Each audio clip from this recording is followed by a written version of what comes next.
Today on Locked On Canadiens, could big names in hockey want to sign in Montreal?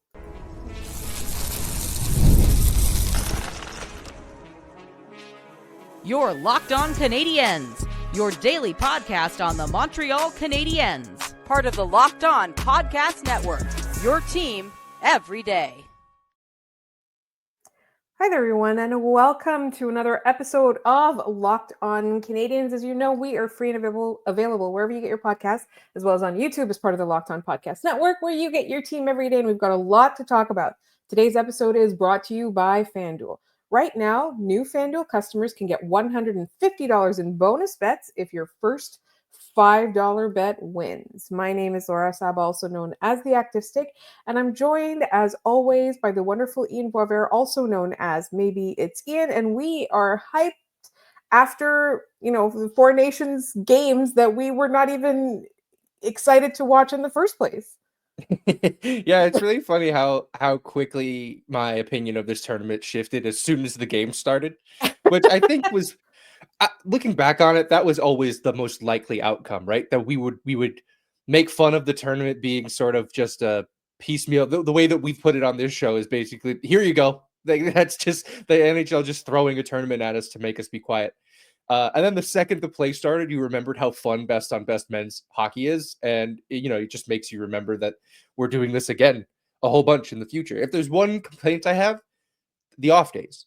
Sunday, there's nothing. There's nothing on TV. And the weather's nasty in both of the places we are. Would have been nice to have some hockey on TV. But so it goes. Absolutely. We're back on Monday. Yeah. Let's just hope the players got there safely, got to Boston safely. All right. So what I really wanted to talk about a little bit was kind of the atmosphere in Montreal, because the other thing too that we talked about last week, like immediately we talked about it, and then that night we were proven wrong. Was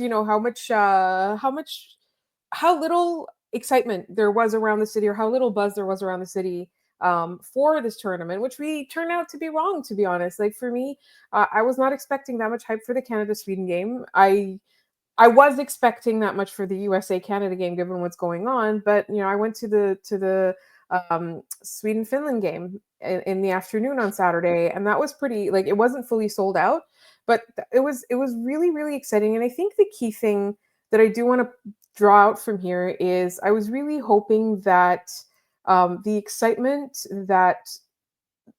of playing in this building and the hype about the tournament would make some people think twice about not signing in Montreal or never signing in Montreal, especially some big names. I think part of it has to do with the context as well, because when we talked about how we didn't care or we weren't compelled by the idea of the Four Nations Cup, does not mean the players don't care. The players really, really, really, really care. Even though this tournament has zero consequences, it's truly something that they feel honored to do, right? We'll get into the first, the opening of the USA-Canada game a little bit later, but I think like the biggest thing for me is that were we able to, as a market, show what a great place it is to play here when the crowd is behind you and not against you? Yeah, absolutely. And I think maybe this helps the Montreal Canadiens in the long run, honestly. I think people have forgotten over the last few years how fun it is to play in that market, because even going back to when they were in the Cup final, the building was half full, if that. I mean, they said they were at 50% capacity. There was definitely more people in the Bell Center for those games. Let's be completely They were honest. lying. They were totally lying. And you know what? Fine. It's fine. Everything's fine. But you're totally right about the players caring about this. And I mean, it shows in different ways, right?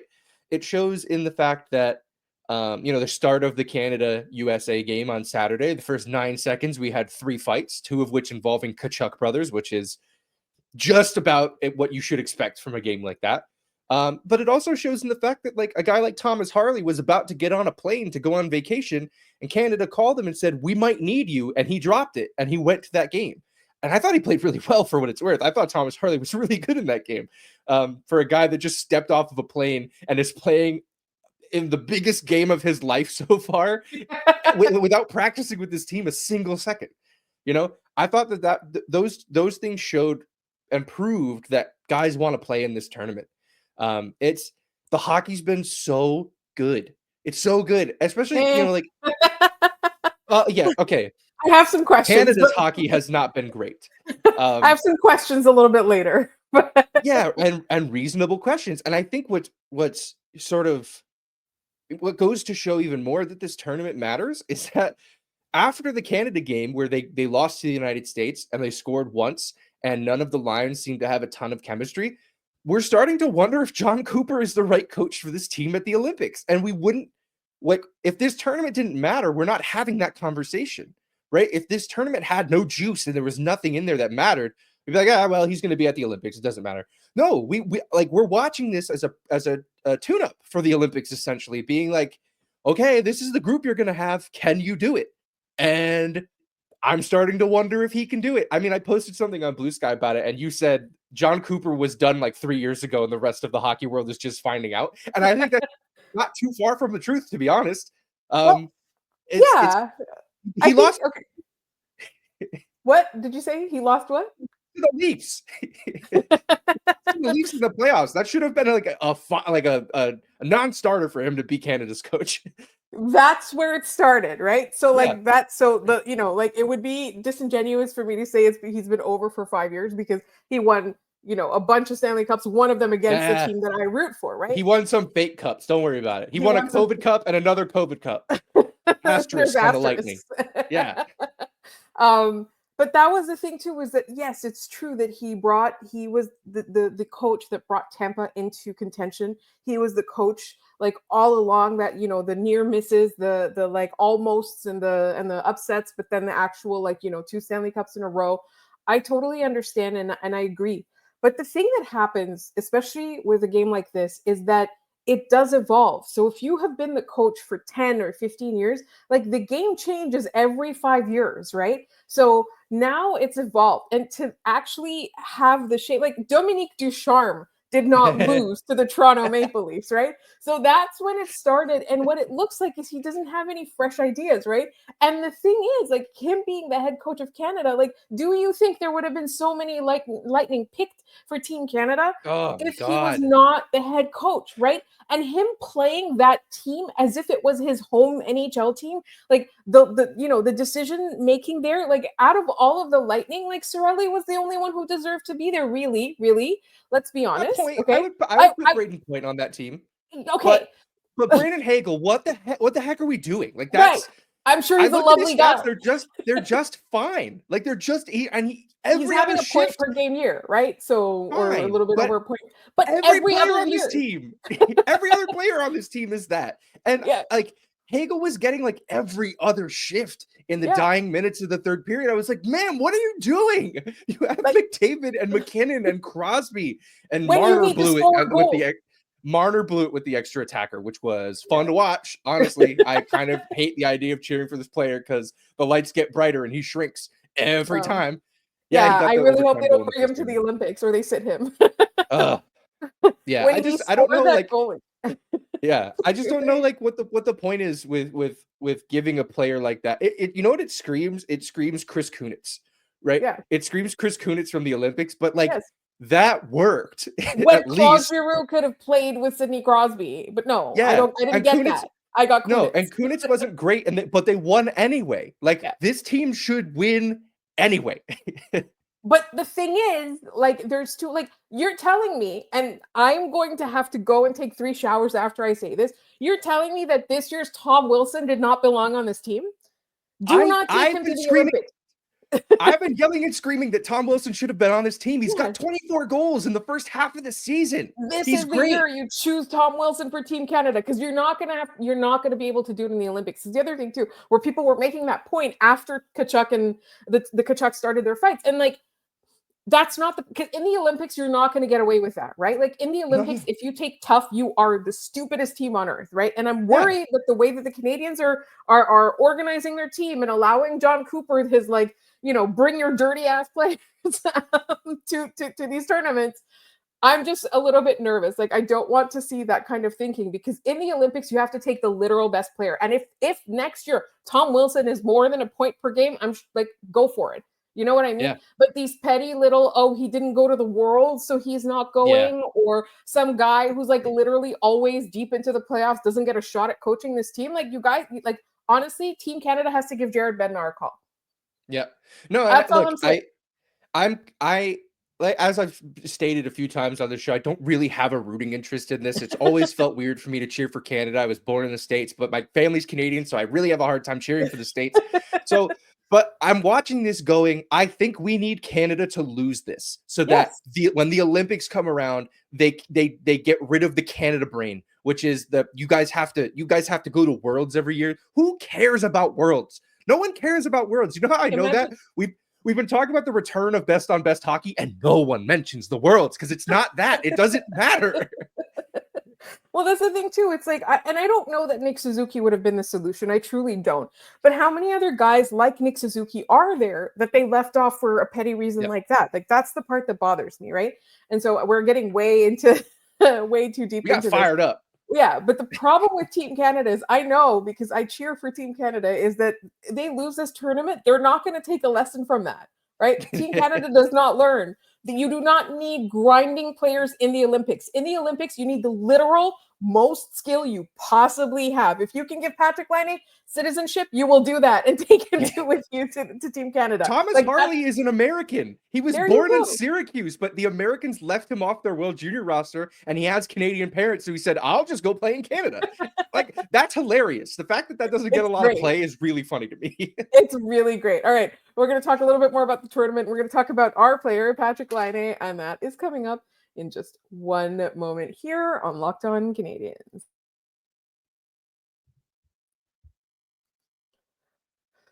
When the game tips off, the NBA action is just getting started, and there's no better place to get in on it than FanDuel, America's #1 sportsbook. With FanDuel, you can place live bets throughout the game, so even if you miss the opening tip-off or want to bet on a fourth quarter comeback, you can stay in on the action. And if you are looking for a bigger payout, you can even combine your live bets into a same-game parlay. I love using FanDuel's live betting feature because it keeps every moment of the game exciting. Whether I'm backing my team for a late game rally or picking a player to hit a clutch three, I never feel like I've missed my chance. Plus, the app is easy to use, and when you win, you get paid instantly. Right now, new FanDuel customers can get $150 in bonus bets if your first $5 bet wins. Just visit FanDuel.com to join today. That's FanDuel.com for your shot at $150 in bonus bets if your first $5 bet wins. Make every moment more with FanDuel, the official sports betting partner of the NBA. All right, I'm really, really fired up. So there's just one more thing that I'm going to say, because we wanted to talk about whether that would, like that would entice players to want to come here. Like, I don't necessarily know, for example, that Connor McDavid is going to play his entire career in Edmonton. But I also don't really think that he has Montreal high on his list, right? Not currently. But I think that the truth of the matter is, if the Canadiens can put together something that seems like it's going to win, right? A team that looks like it's poised to contend for a few years, a late game superstar might want to come here. I don't necessarily know what they'll bring to the team other than, president of vibes, but I think, like, it's worth it for, like, I don't think McKinnon's going to leave Colorado either, but he's the temperamental enough person that he will leave in a huff if the team is not good and he's getting annoyed with everyone there. Yeah, I think that's right. I also think, from the point of, you mentioned vibes, I could if things start to go in a really great direction for the Canadiens over the next few years, could Marty St. Louis find his way onto the coaching staff of Team Canada at the Olympics? I don't think it's out of the realm of possibility. I'm not saying he's going to be the head coach of that team by any stretch of the imagination, but he could be there. He could be a vibes guy. He could be, he's a great, I think, and it's a shame he went right from coaching like little kids in Connecticut to like the Montreal Canadiens, because he should have been an assistant coach. He would have been a really great assistant coach, I think. He would have been a great vibes guy. Yeah, for sure. Yeah. And Being also a vibes guy, Patrik Laine. No, just real quick. The Canadiens are not going to make the playoffs this year, right? I think we're pretty clear on that. Team Canada better call him for the Worlds, because if they're next year going to be like, you can't come with us because you didn't come to World, that's going to be Team Canada's fault, not Marty's fault. Sorry. Yeah. No, you're right. You're right. And I think that's why Montembeau's on this team. Honestly, he went to Worlds, right? Like he did, and he played pretty well there too. Him. Can you tell me he's going to be any worse than Jordan Binnington? His No, I stats can't this tell year you are that. better And we'll than never Jordan know Binnington. because Cooper's just gonna ride Binnington until the end. For some reason, he's hitched his wagon to this dude. It's wild. There are Anyway. 2 other men there, 2 other goalies. Yeah, one of them's never gonna see even the bench. You know, Yeah. like Montefiore's just gonna sit in the press box this whole tournament. He's probably thinking, I could be in Cabo right now. What am I doing here? And the thing is, both goalie stats are better than Binnington's this season. In fact, I think somebody pulled up some stats dating all the way back to like, I don't know, like 2019, 2020. And I'm pretty sure that Jordan Binnington's stats were like at like the 12th overall or something. Anyways, Yeah. I'm getting so worked up about something that I did not care about 6 days ago. 5 great. days ago, I didn't care about it. Anyways, let's Really talk good about Patrik Laine. I was in the building for that Finland-Sweden game. Initially, I thought that Sweden was the better team when I was watching them. And it could just be because Victor Hedman is gigantic and just takes up the entire ice. He's so big. Like I've never seen him play in person. Like this man is like gigantic. He's awesome. But Yeah, you all know my love for Victor Hedman and I wish that we had someone like him. But it did seem like Sweden was the better. I don't know if the underlying stats said that, but the game itself seemed really fun. Like I feel like the passion is there between Finland and Sweden. Like they have that same like USA Canada type rivalry.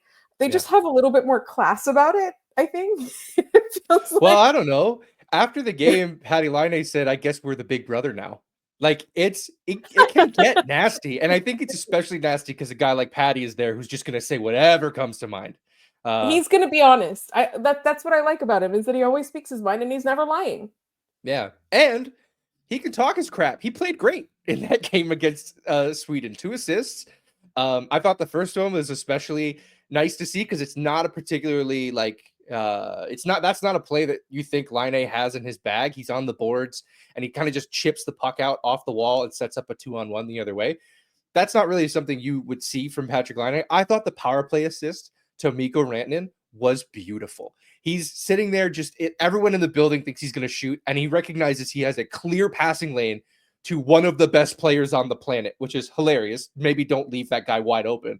And Rantanen had enough time to even flub the shot. He didn't get all of it, and it still went in. So I thought, look, I think we talked about this tournament for Laine as a chance for him to reset his season. That game I think will make a big difference in the way that he finishes this year. Because I think, one, beating Sweden, you walk, a foot taller. But to play the way he did, I thought it was a really great sign for him. And I'm always rooting for the guy, always and forever. I will say, like, I did keep a closer eye on him, obviously, than any other player on the ice, for this reason. And it felt like the mistakes were fewer and far further between than I expected. There were a couple of the turnovers in the defensive zone, but it's Patrik Laine. You know what I mean? Like we're not asking him to be a defensive player. But overall, like I felt like his energy was in the right place and his decision making was in the right place. Like his positioning was great to me, and his decision making really, it showed in both of those assists. And one of them was like, I was like, will they give it to him or not? Will they give it to him or not? I think it was the second goal, if I'm not mistaken. The one that, yeah. So it was really encouraging to see. And then obviously him being voted the second star of the game, I think was really good. It feels like, we can't talk about Patrik Laine as not caring. That's not the issue here. The reason that he's playing the way he is in Montreal right now is not because he does not care. It's just because he has lost his hockey sense due to lack of confidence. That's what it looks like. So just watching Patrik Laine in a different context, I was really disappointed that Armia was scratched. I wasn't surprised after that game against he didn't USA. play great in that first game. Yeah, he was bad. It was not good, but I did want to see him. And then Arturi Lehkonen was benched for the entire game. I thank you for bringing that up, because I do want to kind of talk about that, as he's still an honorary Montreal Canadian, and he always will be. That goal will always be part of history. So the play that I think got him benched was I can't remember what goal it was, but he essentially was caught on the wall, and it was the first Sweden goal. Yeah, and Rantanen was the one who made the wrong play. He completely left his guy wide open, and they're like, Arturi, you got to sit for that. Like, I thought that was crazy. I was so upset. No, but, and it's funny to go back to Laine. I've been watching the ESPN and TNT feeds of these games in the States, and the ESPN feed is always great because it has Ray Ferraro, one of the best color analysts in the game. Patrik Laine he picked off a puck in the defensive zone, and I was like, wow, he can do that. I've never seen Patrik Laine do that, but Ray Ferraro on the broadcast goes, you can tell these games matter. That's not a play you would see from Patrik Laine. And I was like, man, you don't really got to be saying that out loud, but he's out of line, but he's right. Like, that's not something we expect from him, but he's like, he's got his country's colors on. He's going to go to the wall and make that sort of play. I thought it was very funny that we're just doing that to Patrik Laine on national TV now. Well, Patrik Laine, if you're listening, you can do that in Montreal too. It's fine. Yeah, always. You can do that in a red jersey also. When they trade Armia, he's going to go on the penalty kill. Watch. Yeah. Yeah. Imagine like please no. And then the like 4 people in Montreal that are like, trade Laine already. They'll have to be quiet. Oh no. I haven't heard a single trade Josh Anderson complaint for like 6 months. It's so true. All right. So we did spend a little bit of time already talking about Jordan Binnington, and my eyes haven't rolled completely out of my head yet. We're going to talk a little bit about Team Canada and the future of its goaltending, because it looks pretty bleak right now. That's coming up in just one moment.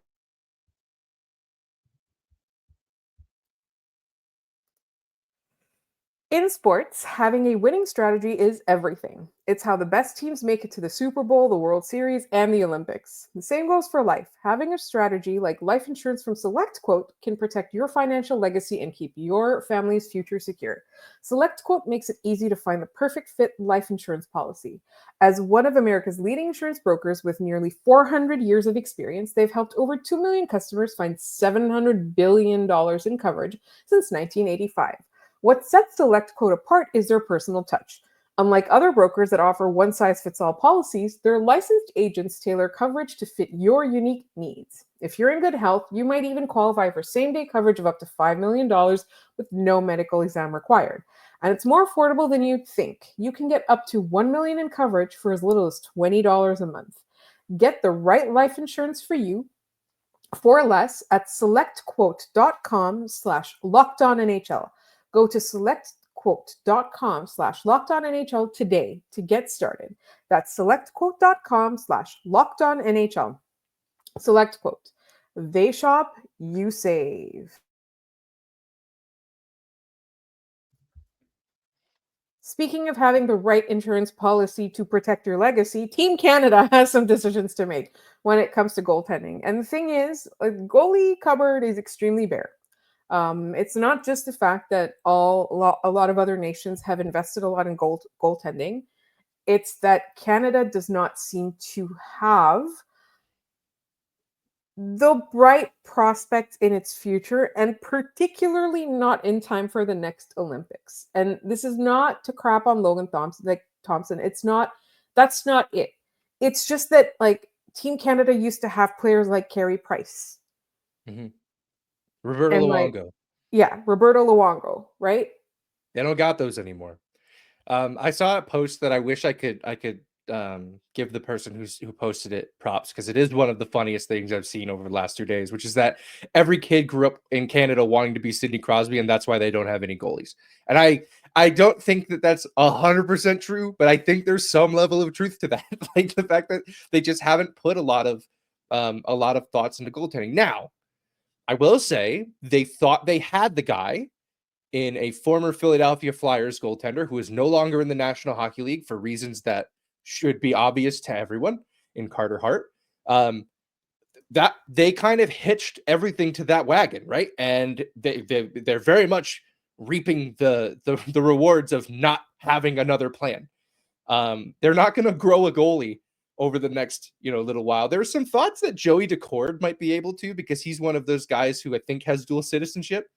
But like Joey Decord is exactly. That's what I'm saying. Is like your ace in the hole is Joey Decord for the Olympics. That can't happen.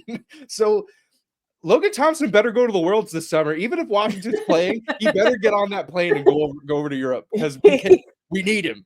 Washington's in the finals. He's like, guys, I'm sorry. Guys, I'm sorry.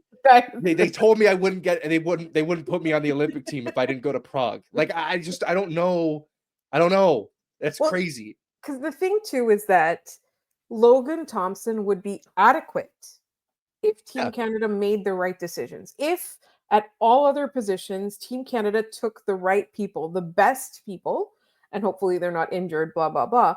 Then you just need average goaltending, right? So Logan Thompson is above average goaltending. Now, Jordan Binnington is not reliable.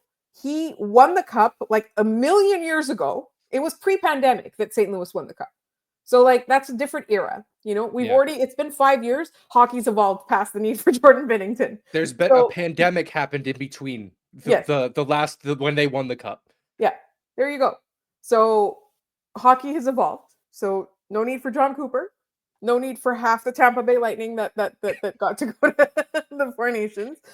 There were so many of them. You could literally slash that by like 80% and still have Lightning on the team. And you know, obviously with the Olympics, the decision will be made in the fall, and I'm a little bit nervous now that Team Canada is really not going to make the right decisions. And if you want to win or even have a shot at winning, when you see how great Team USA has become, and you see the potential in Sweden and Finland and all these other nations that you're going to see there, right? I get nervous that Team Canada is going to make bad decisions, but also what can Canada do to invest in goaltending? Because I'll be honest, like there's plenty of goaltenders in Canada that dream of growing up to be a Carey Price or a Marc-Andre Fleury or whatever. It's just that they're not at that caliber that's going to get into the NHL, or like they don't have that durability. So what can Canada do? I think the biggest thing is they've invested in the wrong things thus far, as we all know. I don't know that it's a great sign that like the government calls you for hearings as to how you allocate your funds. I think that's, you know, there's pretty decent evidence that there's potential either criminality or, you know, but I don't know. Like, what do they do? Because like, also the other thing too is that a lot of the good goalies are coming out of the USA. Yeah, like we keep talking about one on this show, Jacob Fowler. He's going to play for a Canadian team, most likely. It won't be Team Canada. Yeah. So, you know, like that's an issue for you know, a team like Team Canada. The one guy that keeps coming back to me is potentially Devin Levi, Buffalo Sabres goalie. He's a young goalie. He's kind of gained and lost the net in Buffalo, but like that's a guy who had a pedigree coming into the National Hockey League. Could he be ready by the time the Olympics roll around? Maybe not. They're kind of screwed. And that's the thing, right? Like I think back to the Sochi Olympics. Carey Price was great. He didn't have to be though. Like I think an opportunistically placed trash can would have stopped most of the stops in, especially that gold medal game. They won 1-0, and like it was just there wasn't much happening. You doing Sudoku. Yeah, you don't need a guy to stand on his head behind a team like Team Canada. You shouldn't. And I don't think that this one necessarily does. The goals that Binnington has been letting in, woof, they're terrible. Like it's not, I'm not asking him to like make 10 Bell saves on every rush. Like every goal going 5-hole is bad. There were so many, and the first game against Sweden, pucks went right through him. Like just make a save. Like that's all they're asking for is a save. Can Devin Levi be at the point in his career to do that? Maybe. But like, again, Joey Decord and Devin Levi are saving the day. Ooh, that's not a great plan, guys. So yeah, better start, you know, planting some seeds for goaltending, you know, for maybe the 2034 Olympics or whatever. Something like that, because even if there's a war, then we do have an Olympics, right? For me, it's just like it makes me nervous. And again, I do think that, you know, if they go with Jordan Binnington in the Olympics, like if he goes and he's the third goalie and he doesn't play at all and he just gets to like wear the you know the gear and like walk in the opening or closing ceremonies, that's fine. But like to actually play him in a tournament with that kind of stakes, I think will be a huge mistake. And I just want to be really clear that I'm not advocating for Tom Wilson to go to the Olympics. I'm just saying that he should have gone to the Four Nations. Put him there. Yeah. But you know, like you just have to take the most skilled players. Like there was this huge debate. I think it was Sochi, right? It was Sochi, the PK Subban debate. Yeah. And how there's so much talk about a game. Yeah, if that, right? I think he played one game. I think he played in one game. Yeah. Still got some medal. Yeah, but that was the whole thing is like, they took like all these other guys and it's like this legacy guy and this like Team Canada stalwart or whatever. Take the best players. Who has the most skill? That's who should go, right? As long Yeah. as they're not like in jail or on trial or whatever. Yeah, and that was like the Just peak take of the best Subban's players. power, right? Was like Yeah. 2014. That was Yeah. like you weren't getting a better PK Subban than right there. And still they galaxy brained it. Yeah. And so like, and the thing is, if Canada loses the Four Nations in disgrace, if they come fourth, which is a possibility at this point, there's still Sure. a possibility they come fourth. I think there's like some questions that need to be asked, and I think the biggest question is: should John Cooper have this much influence on the team? Is he the best Canadian coach available? Because I don't think so. Yeah, at this point, the questions are valid. Yeah. Anyways, we forgot our trivia on Friday and we got called in it, and we are so sorry, you guys. I don't even know. I think we were just very tired. There's too much excitement. But the trivia question of Friday was, when was the last time the Montreal Canadiens swept 4 games to win the Stanley Cup? And the answer was 1977. Correct. And Super Rain had it first on YouTube, followed by Good Sport. So congrats on that one. All right. Today's question is international hockey themed. In the first ever World Cup of Hockey in 1996, who was the tournament MVP, the top player of the tournament in 1996? If you have the answer, put it in the comments, send it to us. We'll shout you out on the next episode of the show. Full disclosure, I did not get this one right. But I really, you know what though? I really love that you called us on missing the trivia, because it means as much to you as it means to us, which is we find it so fun to do this and interact with you guys. So please put your answers to the question in the YouTube comments. You can also email them to us at lockedoncanadiens@gmail.com. You can send them to us on Instagram. You can send them to us. I think you can DM us on TikTok, I'm pretty sure. TikTok, Blue Sky, and we are on all of those things at Locked On Canadiens. Locked On Canadiens at Gmail, Locked On Canadiens on TikTok, Locked On Canadiens on Instagram, Locked On Canadiens on Blue Sky. And you can find us wherever you get your podcasts as well as on YouTube. Please subscribe. Please tell your friends. Interact with us. Let people find us. Because, the Canadiens are getting more and more fun as time goes on and you want to be on this ride with us. You can find my wonderful co-host all over social media at Maybe It's Ian. And you can find me at The Active Stick. Thank you so much for listening, and we will talk to you all tomorrow.